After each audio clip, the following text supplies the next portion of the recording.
Welcome back. Welcome into the Lions Share podcast. The Lions, after the Colts game, Lions are now 10-1. They have won 9 in a row for this team that is the Detroit Lions. They beat the Colts today 24-6, marching their way onto victory and victory number 10. I'm going to start over. I lost my train of thought there. Got to do How many two. start overs do you get, dude? You always know the second's always better. And then I'm on a roll. Then I'm cooking. Let them cook. Welcome back. Welcome in to Lions Share podcast. Post Colts edition. The Lions are now 10-1 after their win over the Indianapolis Colts 24-6. And the win streak continues for the Detroit Lions, their best start since 1934. The records are almost completely broken. We're almost in uncharted territory for the Lions. They get it done today, but not without losing a couple key guys on the defense and on the offense as well. So the injury bug has hit them, and we'll touch on that. But we will first break down the Colts game, and doing so, what were you guys' thoughts today? It was kind of a weird one, like we alluded to pre-show. Kind of slow pace, a little different showing than what we're used to. Were you guys more impressed from the defense or the offense today? Oh, I think I'd probably go defense with the bend don't break. Talked about halftime capsules, but bend don't break quite a bit. A couple of chunk plays that the Colts tried to take advantage of and just couldn't. So I think the defense did well. Yeah, a bit of an odd day. Like even Gibbs was the player of the game for the Lions, and he had 90 rushing yards. So they put up 24 points without a passing touchdown, and your lead back only got 90 rushing yards. So kind of odd, but yeah, I'd go defense. I think the defense did really well today against a mobile quarterback, which is usually their Achilles heel. I would second that, Mitchell. I mean, they have so many injuries on that defense now. Racked up a couple more today. The offense caught some of those as well. But they haven't allowed a touchdown in back-to-back games since 1999. That's the first time since then. That's a crazy stat. In 10 straight quarters without allowing a touchdown. That's crazy. I've got to give it to the defense. This was a game where the offense could have took control and throttled another team. Could have put another 50 burger out there possibly, and just came up a little short. Yeah, the halftime capsule, I mentioned it too, is just the offense was kind of sputtery. It was very up and down kind of day, and yet they still put up almost 400 yards. So it's a weird way. It's weird because we're nitpicky about the offense. However, they still put up almost 400 yards, and they put up 24 points, which seems low for this team compared to what they've been putting up, averaging over 33 a game. But you're right, Andrew. It's been a long time since we've seen a Lions defense like this, and just so proud, so stinking proud of that defense and Aaron Glenn. I got to take ownership, but I've harped on Aaron Glenn in the past, and he did what we were harping on the last 3 years of this podcast. He adjusted. The Colts came out with the ball. They took the ball off the coin toss, and they had a plan. They were gonna ride on Richardson, and they were gonna do a lot of things that the Lions maybe weren't ready for, especially without their captains out there, Anzalone and obviously Aiden too. But I was so proud of them to adjust and mitigate that and bend don't break. They don't know the definition of break right now, it seems, because they haven't, like you said, they haven't given up a touchdown since the first half of the Texans game. And I love Aaron Glenn getting a little bit of viral fame today for just being absolutely posted up, chilling on the sideline with like 4.5 minutes to go, just hanging out. Like, yep, we're rolling right now. Love it. And this is all, Andrew, I know you'll appreciate this. This is all when the viral meme that is probably the hottest one right now is the Mr. Chill guy. Hey, I'm just a defensive coordinator trying to let my guys shine. I'm just a chill guy. And they mentioned it on the broadcast too, like future head coach in the making right here, Aaron Glenn chilling on the bench, and then Alex Anzalone, obviously injured right now, tweeted about it, so that's pretty funny. But we don't want to see Aaron go. It's it'd be tough, especially the strides that this defense has made. But man, oh man, do we miss Terrion Arnold, and Vildor's not going to get it done. Carlton Davis, unknown of what his status is going to be, touched on that. The injury bug really hit him hard today. It's been all season, just one thing after another. Decker goes down, he comes back. Monty goes down, comes back with pads, but doesn't come back into the game. Probably more precautionary than anything. Carlton Davis did pass his ACL test, so that's good news. And So it's nothing. It doesn't sound like it's a major injury. Looks like they escaped a major injury, but probably a minor injury. And looking forward to the short week ahead. Are we concerned about these injuries? Yeah, so I got something from 97 won the ticket. It says, despite running back David Montgomery, left tackle Taylor Decker, and top cornerback Carlton Davis, the third, all suffering injuries in the second half, none of them are facing long-term absences. So that's good. It looked like a quote from Monty was basically like, wanted to go back in, and DC was just like, yeah, man, we got bigger fish to fry. So that's a good sign. Sounds like all those guys are ready to go. Mostly worried about Carlton Davis, especially going into this week. I don't know, Ben, do we have an update on Terrion? Tyrion, no. He popped up this week with his groin injury. He didn't travel with the team, so I don't love that he didn't travel with the team. That doesn't bode well to him being readily available for the Bears game. But I think it's short term. Hopefully it's something that doesn't linger. Like hamstrings and groins, they tend to linger. So I don't have an update on it for you, but it's good to hear that Carlton Davis is a minor injury because you're right. That cornerback room is getting thin right now, and they do have Mosley activated, but he did not. I don't believe he played today. I think he got some time today. I thought so. I don't honestly know if number 4 was out there or not. It may have been later in the game. You may be correct on that. I did not see him. I know they're obviously going to be very cautious with him with back-to-back major injuries, coming off of the last 2 seasons. So, yeah, he was active, but they're probably going to ramp him a little bit and not rush him back like he was in the past. So, but you're right. Yeah. We'll see what Terrion has to say, but they sure miss him. I know we dogged on him early for the penalties, but he's really improved as the season's gone on. Boys, speaking of Vildor, though, I don't know about you, but watching a team like pinpointing and absolutely picking out a weakness of ours, and it's a glaring weakness, feels like something we haven't experienced all season long. Like there hasn't been a weak point for a team to exploit where they've had to find a way to beat us or beat the Lions all the way around. And this was like the first oh man, I remember what this feels like. Yeah, shades of the past when Little PTSD. When this was every week. Thought the same thing. That 40-yard bomb, I thought, oh God, here we go.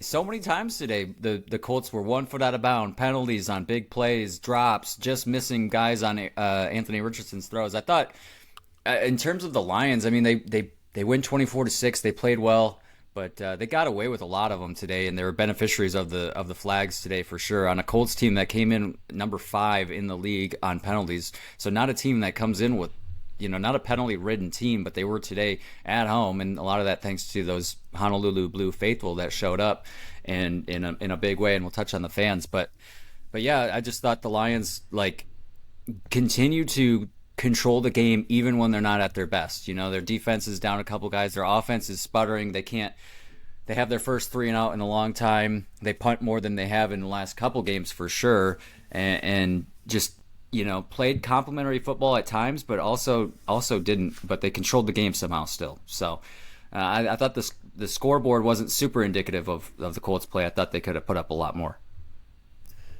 Yeah, Ben, it was like I said earlier. It was like the perfect opportunity for them to put another 50 burger out there, but at the same time, perfect opportunity for a game to lose. Just the Colts couldn't make anything happen.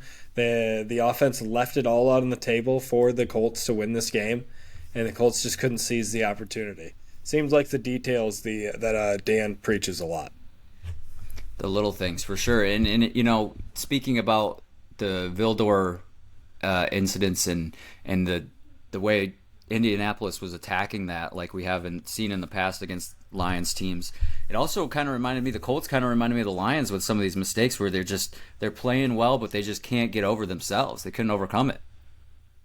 Yeah, it's tough. It's going to be hard to win games, though. Just go back to Anthony Richardson and how raw he is. 11 for 28. You can't win games like that. Not against good teams. I mean, it's just, I don't know. Hopefully he gets better because he is excited and he's big. He trucked a couple guys today, so it'd be good, yeah. I think, for the league for him to be better. But 11 for 28 is pretty brutal. Yeah, QB rating around 50 today for him. compare that to Goff with a 93 today, who not his best day. He was 20 of 25 at one point, and then had some incompletions, bumped him up to 26 of 36. But you're right. He got away with a fumble today. Big Yeah, time. he did. He sure did. Andrew, we talked on the pre-show about the predictions about the interception. Had a couple that could have been picked off as well, but did not turn the ball over today. Yeah, I mean, luckily he got booted and Monty was in the right place at the right time. On a positive note for Goff, though, he started the game out and couldn't figure out how to move in the pocket. Took that big sack that took him out of field goal range early, but throughout the game, figured out how to step up and move through the pocket. Made a couple nice moves, threw well on the run as well today. Love that they made small improvements like that throughout the game, though. Yeah, he's shifty at times today, which we're not accustomed to seeing from Goff. Like you said, first drive of the game, he was not shifty, and then he found it a little bit later, tried to show the wheels a little bit at one point, and then threw the ball away because he knew he was not going to outrun that defender for the Colts. So, we know what Jared is, and he was okay today. He did well. He did what he needed to do. Question two. Can we do like the reverse pick of my prediction? They will not score on 13 of 17 first possessions. Oh, okay. We're probably approaching that at this point because you had a game today, no first drive score. Yeah. They are allergic to it. It's unreal. But to be fair, Andrew, did you hear the stat that the Colts are the only team in the NFL that have not allowed an opening drive touchdown score, right? Yeah. Ooh. Yeah. So that makes you feel a little bit better. Yeah.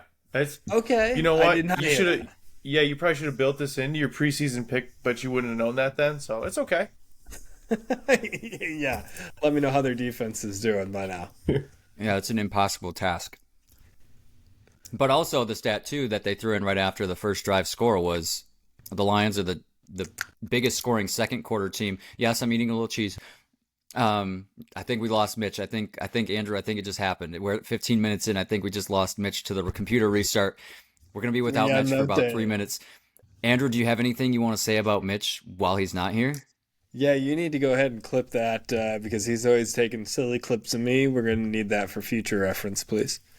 F-bomb in the Lions Share board members chat from Mufasa. So yeah, I'm gonna hit a little screenshot here, a little snip tool on that. We'll have Mitch join back here in just a few minutes. Oh yeah. He'll be back. Don't worry, folks. Yeah. So where were we? We were discussing. Oh, the screen just changed because he booted himself. What were we discussing, Andrew? What were we talking about? Well, we were on Jared Goff's fumbles and how he was improving and trying to switch up our possessions. My possessions. Oh, that's right. That's right. So yes, they are the highest scoring second quarter team. And did you hear the stat that they also hit us right around that same time? Is that with the score? I think it was on the second drive or whatever it was. That meant they had now scored on 50% of their drives, which is insane. On the season? Yeah. Wow, that is crazy. Do you know offhand, and I alluded to it in the halftime capsule, but the stat for if Gibbs and Monty each score a touchdown? Got it in the notes right here. Yep, we saw Sonic and Knuckles both find pay dirt. Gibbs got it twice. So 10-0 when they both score now. They've hit double digits on that. Oh, found it. There it is. I'm seeing it now. Yeah, shout out to you. You had it in the halftime capsule. I'd forgotten about it until you said 9-0 when they both score. See if they can make it 10-0. Yeah, I mean it was a weird game. Like we're so used to them crushing teams, and they made a lot of errors today. Not a lot, but just more than we're used to. But yet still so much better than the Colts, who self-inflicted themselves a lot of times. But what did you think of the offensive line? Did you feel like, I don't have the numbers in front of me, but I'm sure that was the most Goff's been pressured in a while. Yeah, last game, incredible. This game took a step back. Not sure exactly what led to it. I don't know if the Colts defensive backfield is just that much more impressive, or what went into it where they had more time and everything. And Goff just wasn't seeing what he wanted to see. I Honestly, I didn't think they played all that bad. The Lions or the offensive line? The offensive line. I just ripped my pen in half. I'm sorry. I heard that. I did hear that. Yes, he was sacked. Jared was sacked 3 times today. He was pressured, I'm sure, more than that. Well, there he is back again. We were just discussing the offensive line. Oh, perfect. I just want the record to show that that was 3 minutes on the dot, just for those keeping score at home. It, and we have a running total here. I told Andrew to mark it, and it was 15 minutes, and now here we are at 18 minutes running time. So, true facts. Bro.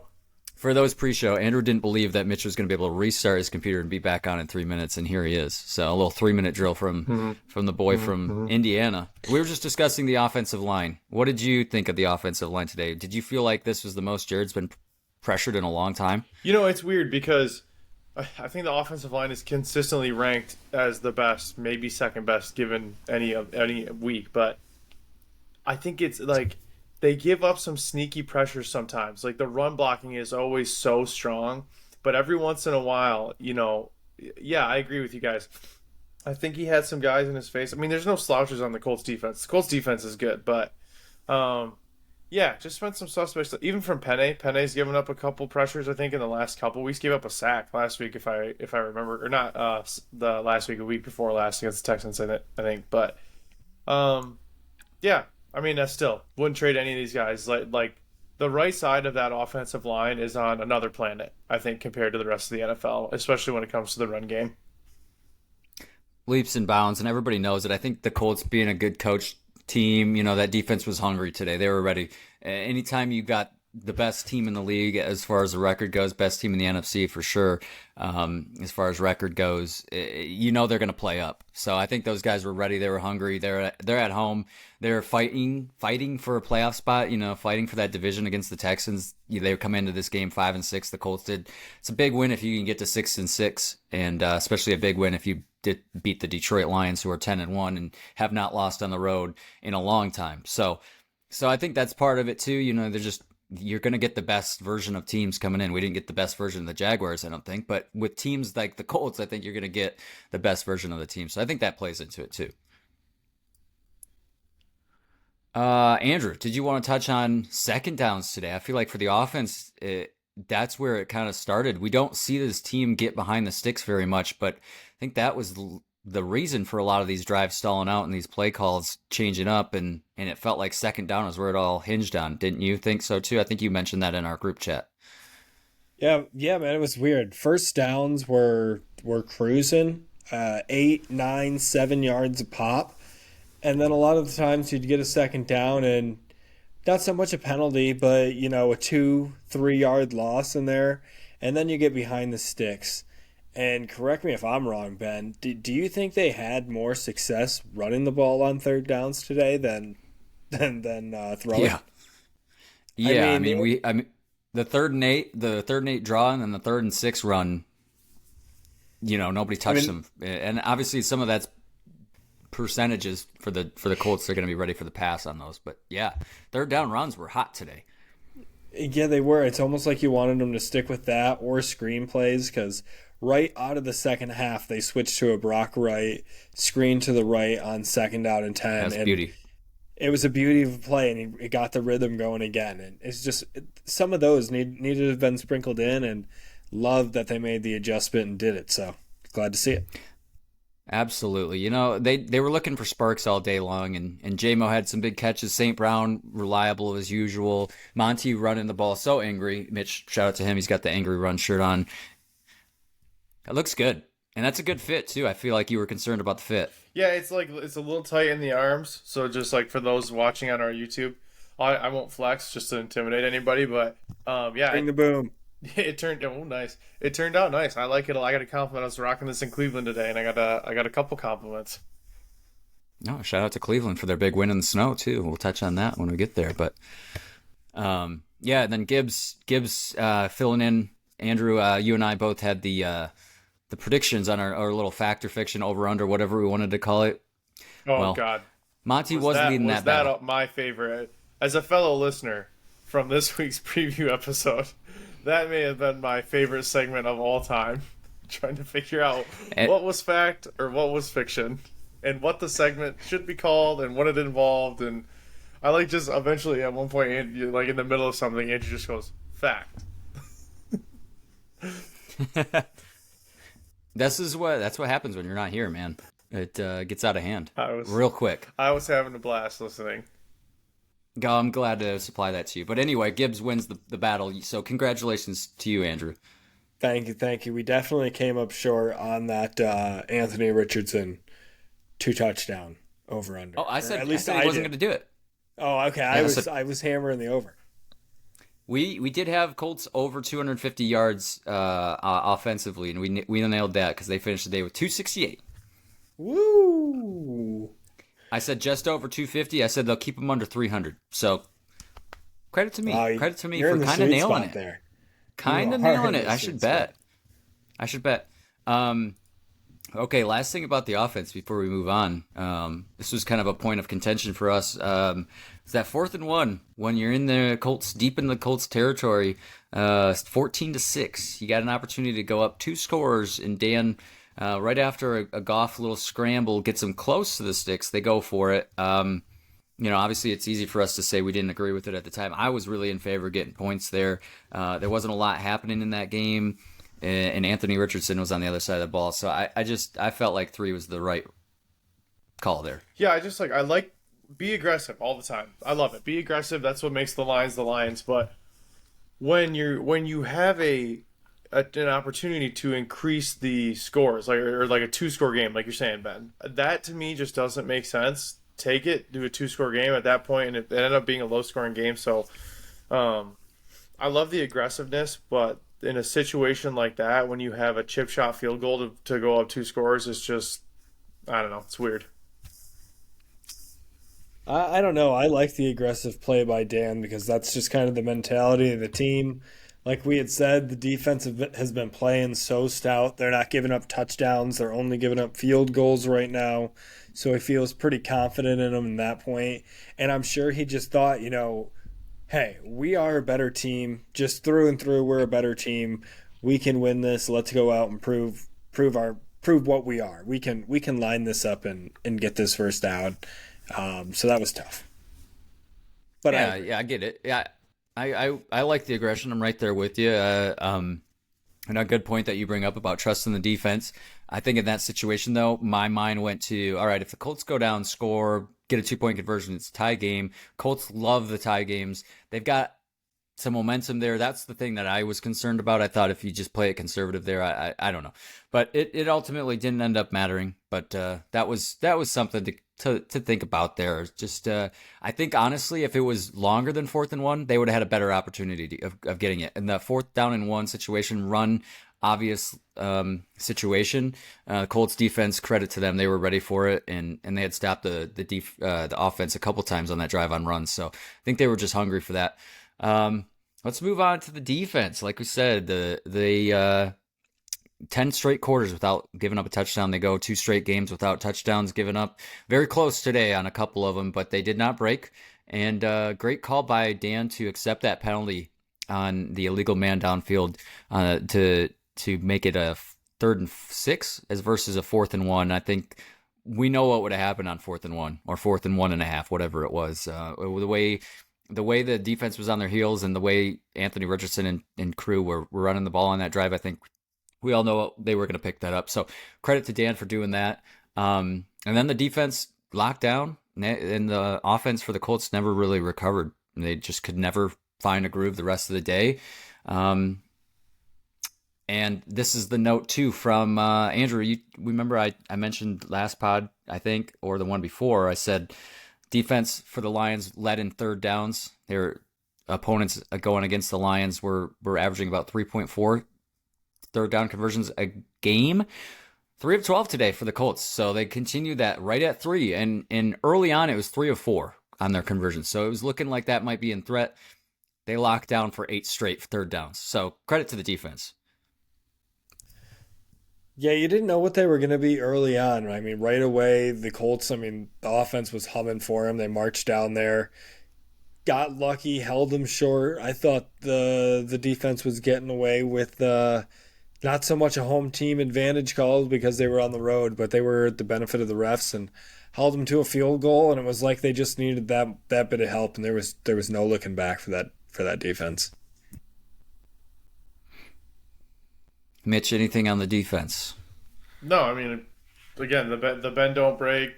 Vildor's a little bit of a concern, although he played better in the second half. I mean, credit where credit is due, but no, I mean, I think we've covered it. They did well. Aaron Glenn got his shining moment today, and that's all that needs to be said.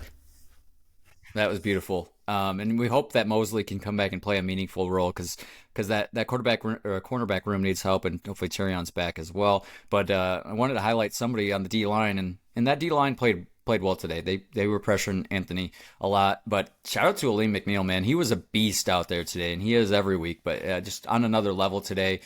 Got held multiple times, hands to the face.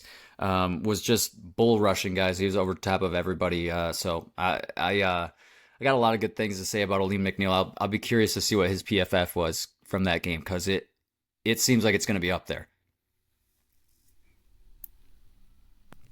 Andrew, I He didn't was know a you were what, Ben? not a PFF guy, huh? Didn't know that.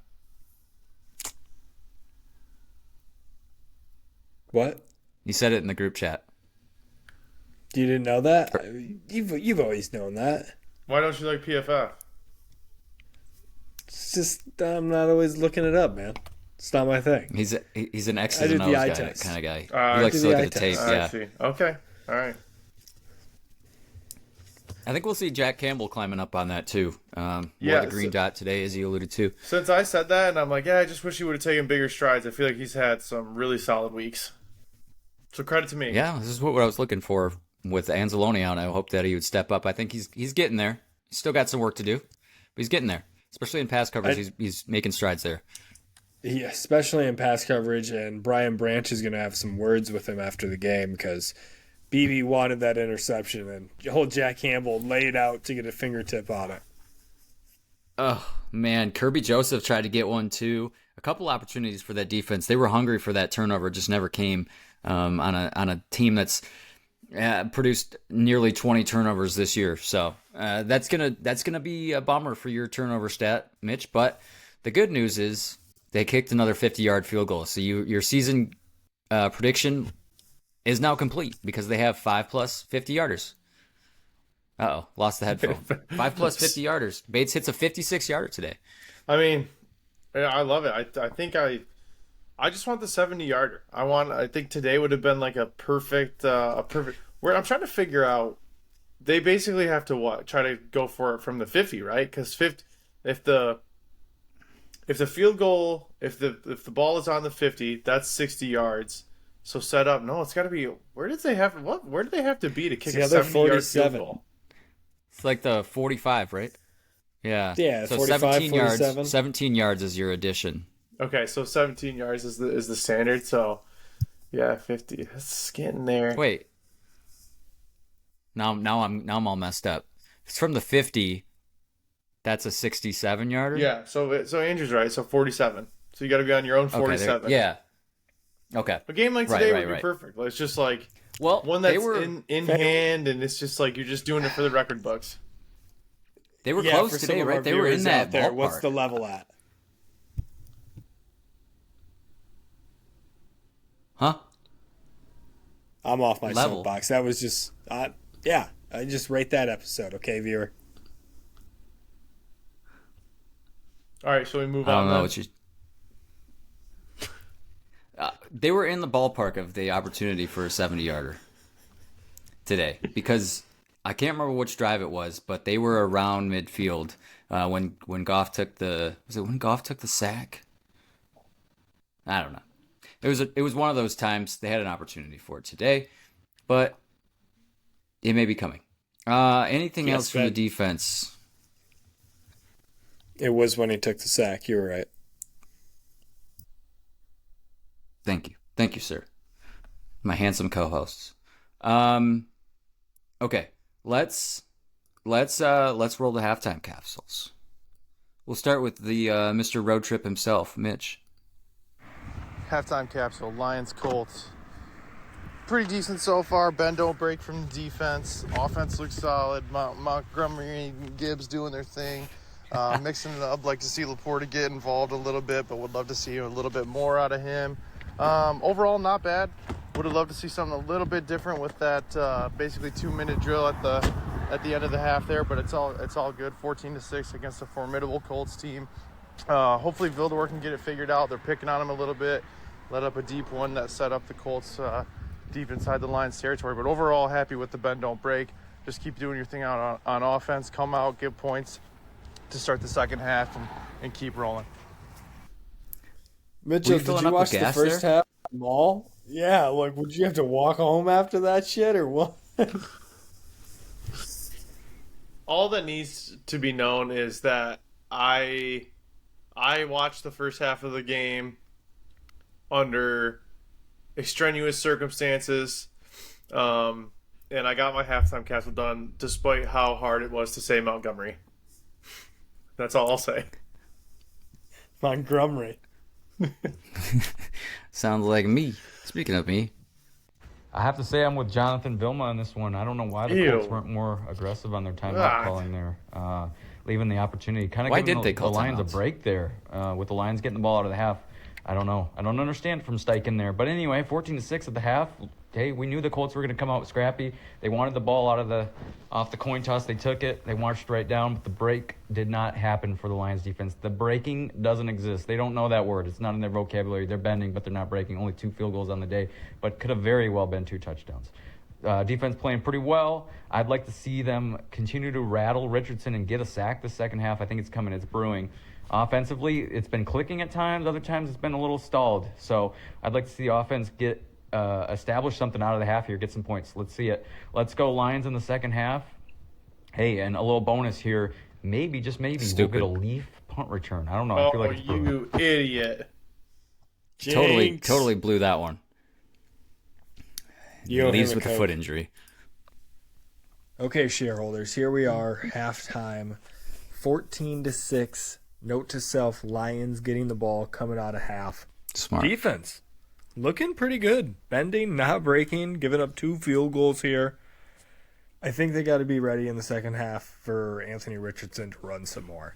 He kind of exploited it, but he took some shots, so not sure if they will, but I feel like they're going to try to. And I also think they're going to try and pick on Vildor as well. He's coming in. They've taken a couple shots. He's had some lapses. I think they're going to try and take advantage of that. We got a lockdown there. As far as the offense, kind of meh today, but Gibbs and Monty getting first down or getting touchdowns. Hopefully we continue that streak of wins when they both score. Got to keep that up. Got to convert on third downs. Got to get out of third and long situations. Got to have better second downs. We've had good first. Got to have better second downs here in the second half. Let's go Lions. Gotta have it. Gotta have it. All right. Last thing before we go is to talk about the fans who were so strong today. Boots on the ground, Mitch. What are the boots on the ground saying? Boots on the ground said, confirmed. The quote is, no joke, 50% Lions fans at Lucas Oil today. It's just incredible. I believe it from some of the coverage that we've seen. Last night I saw some footage from the local bar scene there.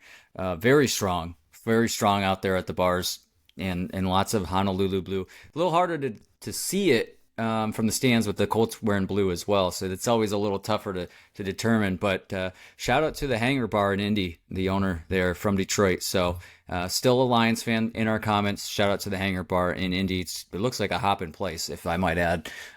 So check out the Hangar. Thank you for your service. HANGAR, and thanks for the follow on TikTok, because maybe that'll be our first sponsor. Ooh.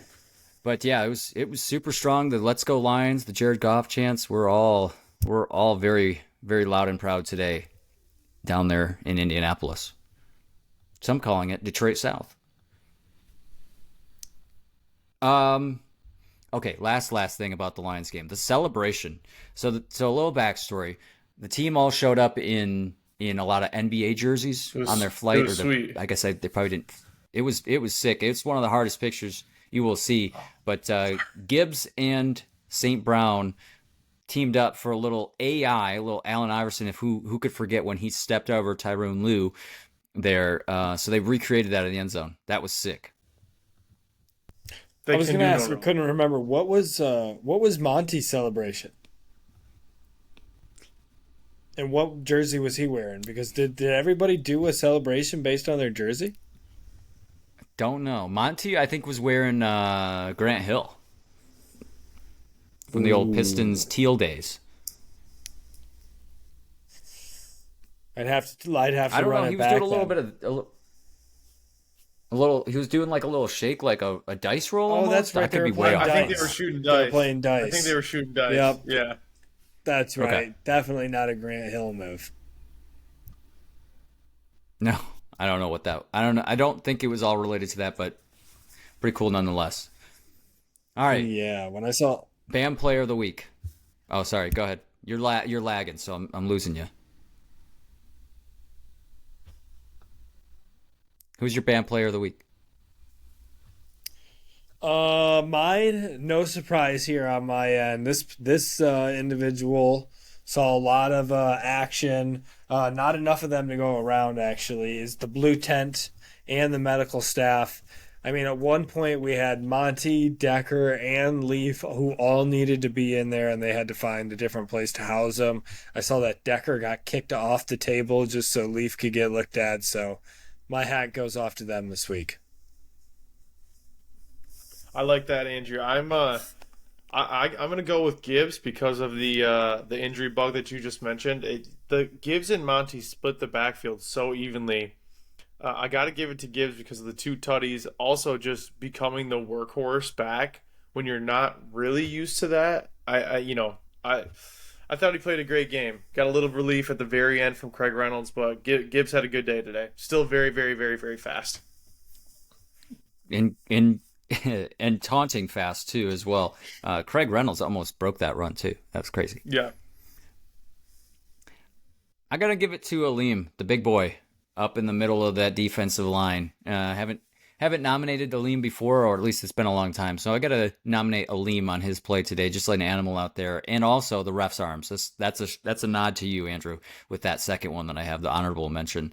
The refs throwing all the flags on the Colts today, so that was nice to see. So shout out to them for BAM, player, ref, coach, staff, equipment manager of the week. Shareholders, vote down below on Spotify who you think is the BAM's player of the week. Remember, the S in BAM's stands for shareholders. Okay. Do we want to talk about Daniel Jones to Detroit? Does that have legs? I don't. Daniel Jones is a fine backup, but I feel like why? Just doesn't feel right. Andrew to me. Andrew really on board with this. Okay, well, Andrew's the weirdest person we know. I would love to see it happen, but let's be honest, the 49ers are going to go out and grab him to finish the season out with Purdy hurt. He seems like a natural fit there. I see where your head's at. They don't want to have Joshua Dobbs out there, the pastronaut. Of course. That's a logical place, and they just love to bring in quarterbacks and win games. So, yeah, I think you're right. But I don't know why. I saw that, his name was floated around in Detroit circles. So who knows? He's not going to get claimed on waivers because they don't want to pick up his.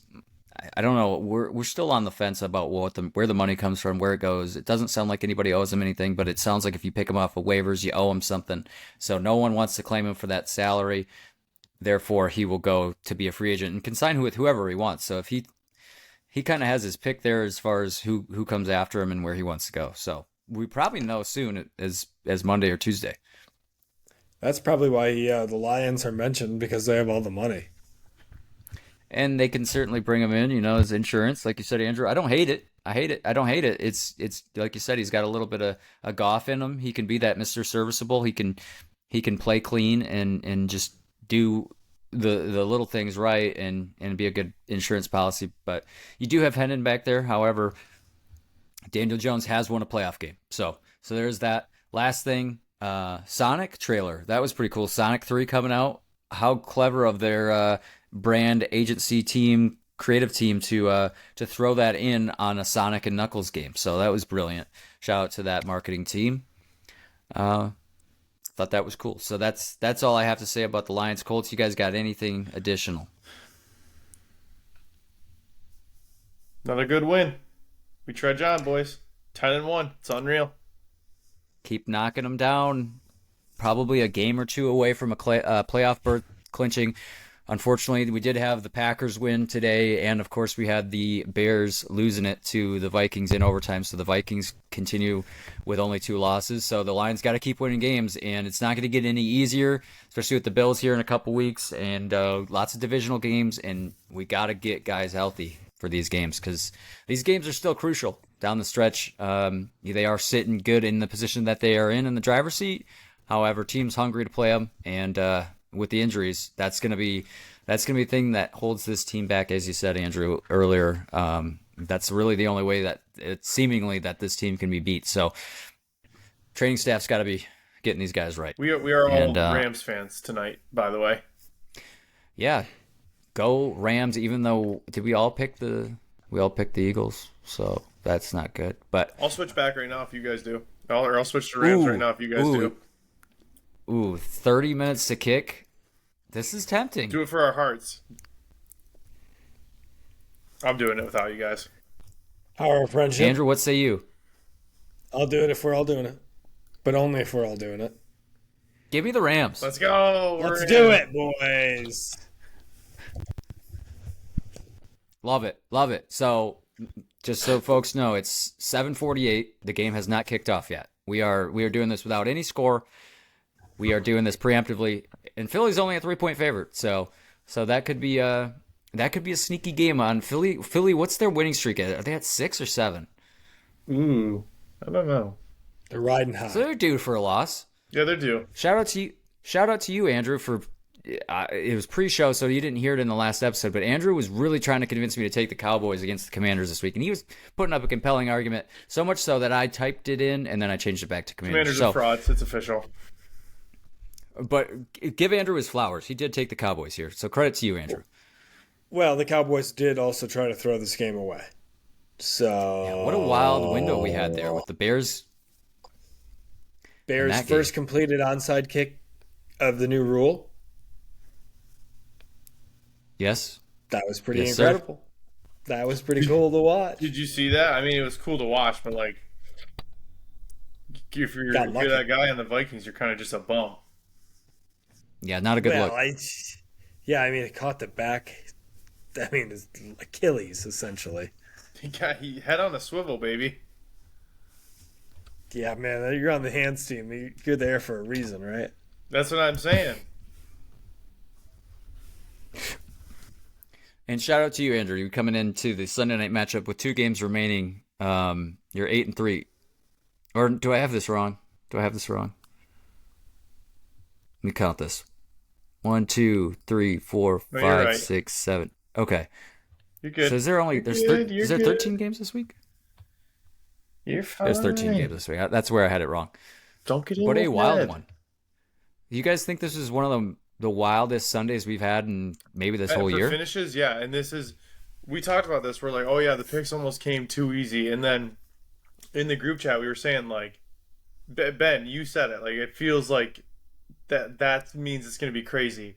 And it started with the Browns winning in the Snow Bowl, and then today was just like, I mean, like, not just some of the games themselves, which they were all, or not all, but most of them were fun. But like, Titans take down the Texans. You got Seahawks taking down the Cardinals. The Cardinals had looked good. 49ers are, I mean, their injuries are so bad. It's terrible. But yeah, lots of fun games today. It's great. Vikings tried to give it away, but somehow won anyways. Somehow. Did you guys even see any of the Dolphins-New England game? Because I legitimately didn't see a second of this game. Did anybody watch that game? That's tough. 0. That's a WFT highlight tape.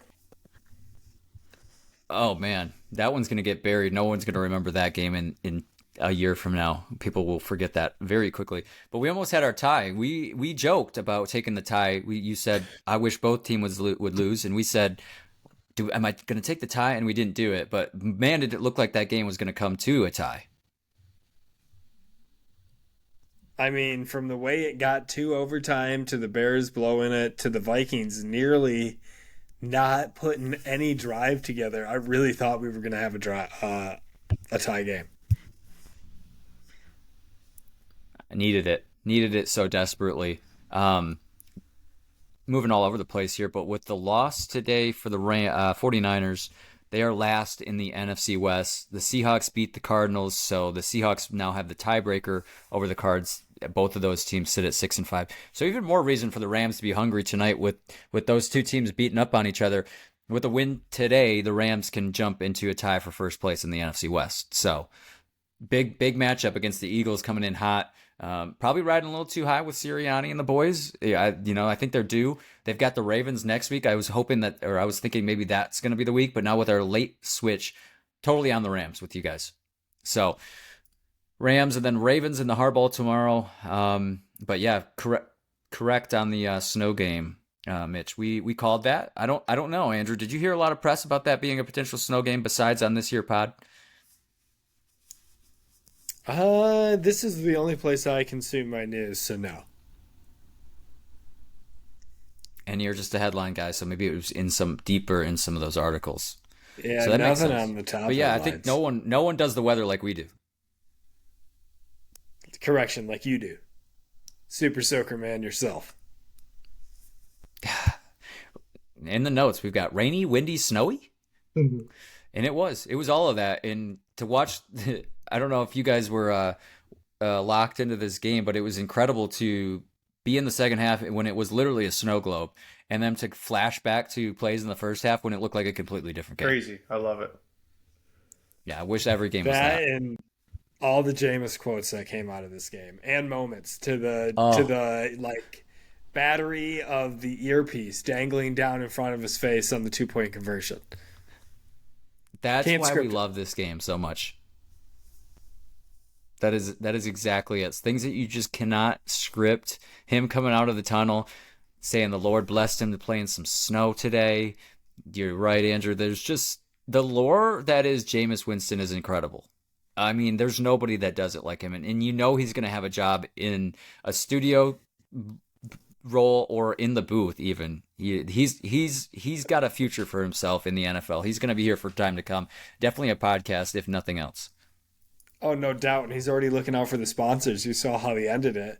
I just won on Amazon Prime, and I ordered myself a W on Amazon Prime, and it's going to be home when I get home tonight. It's going to be on my doorstep. Good Lord. Something like that. James. I love that, man. The product placement is crazy. It is crazy. But good for Jameis and the boys there with the Browns. They get their third one of the year. Steelers drop one. That's huge for them in the AFC. Other than that, Packers beat up on the 49ers. Broncos beat the Raiders. Chiefs barely beat the Panthers. Game was tied with less than 2 minutes remaining. Watch out for the Panthers. They're sneaky right now. I think they're on the incline. Dave Canales doing the right things. I think there. Andrew's shaking his head. He's a hater of the Panthers. I think they've got something brewing there in Charlotte. But yeah, I think that was a game that the refs threw more flags on the Chiefs than I've ever seen, and I think this was a game for them to point to when the Chiefs do inevitably make their run and people complain about them being beneficiaries of the ref. They can point and say the numbers. I think they boosted their numbers this week against the Chiefs. So I think this was all a ploy. This was all a ploy. That's the way I see it. The Chiefs Panthers. I like where you're at. Yeah, I normally reserve that for the founder of Conspiracy, but I think I'll take that role today. That's what I was seeing out there. Thank you for taking the burden off my shoulders for this one. Yes, sir. As the holiday season approaches, you're welcome. The Bucs destroyed the Giants. I had this one marked as a Bucs W. I think 2 touchdowns in. Bucs off of a bye against the Giants team that's beat up in more ways than one. So, yes, Baker Andrew came to play again, man. Can he get an MVP nod from you at some point? I already did it. Just go away. He's so pesky. Did Ben give us some? I was the one that brought it up. Ben's been with you since day one. Thank God. I said Baker Baker is deserving of some MVP votes, and you said I second that notion. All right, row the boat. Row the boat. Dolphins beat the Patriots. Lions beat the Colts. Vikings beat the Bears. Steelers win. We've got Rams, Ravens, or Rams, Eagles, and then Ravens, Chiefs. Or oh my God, I just got to stop talking. Eagles, Rams, Ravens, Chargers tomorrow. Monday Night Football. Short week for the Lions. So we'll be back to preview Lions, Bears here and give you all a Thanksgiving preview. Remember, the game is on a Thursday this week. It's the first one in the slot. CBS is going to be the hosting that game, so it's not Fox on Thanksgiving. Keep in mind, 12:30, Lions, Bears on CBS. So like us, follow us, rate us on TikTok, rate us 5 stars, Apple, Spotify, YouTube, subscribe on YouTube, all the good stuff. Let's go Lions, and we'll see you all in Thanksgiving week. Let's go Lions. Meow.